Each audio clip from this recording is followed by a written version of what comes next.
Kamusta mga bata? Handa na ba kayo sa ating aralin? Ang pag-aaralan natin ngayon ay pangangalaga ng ating sense organ.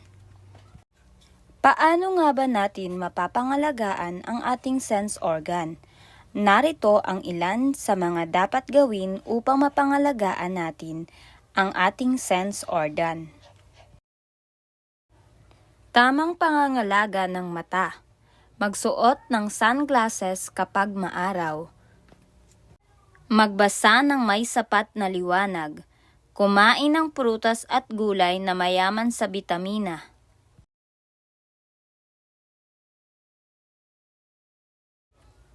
Tamang pangangalaga sa tainga. Narito naman ang mga dapat gawin upang mapangalagaan ang ating tainga. Gumamit ng malinis na tela sa paglilinis. Iwasan ang paglagay ng kung ano-anong bagay lalo na ang matutulis na bagay sa tainga. Pangatlo, iwasan ang maiingay na lugar. Tamang pangangalaga ng ilong. Gumamit ng malinis na tela sa paglilinis. Iwasan ang paglagay ng kung ano-anong bagay lalo na ang matutulis na bagay. At takpan ang ilong kapag mausok o maalikabok.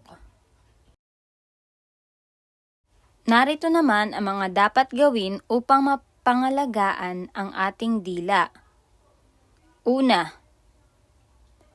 gumamit ng sipilyo sa paglilinis ng dila.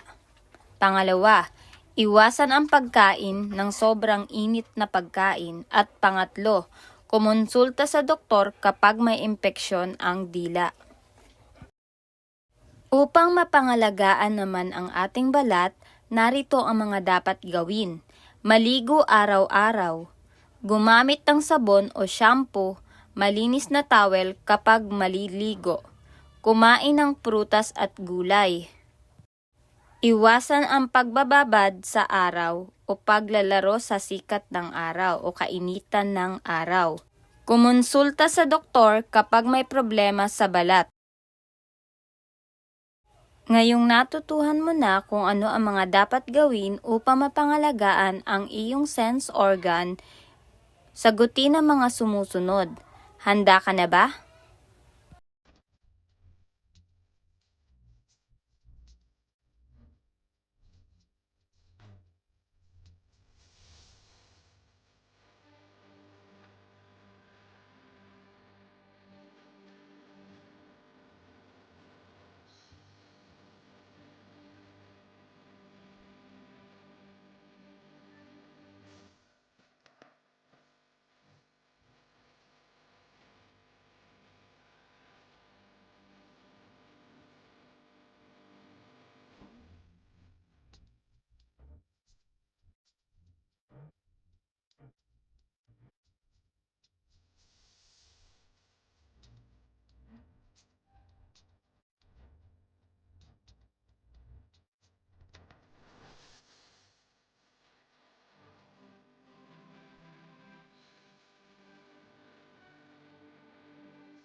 I-comment mo na ang iyong mga kasagutan upang malaman ko kung may natutuhan ka sa ating aralin.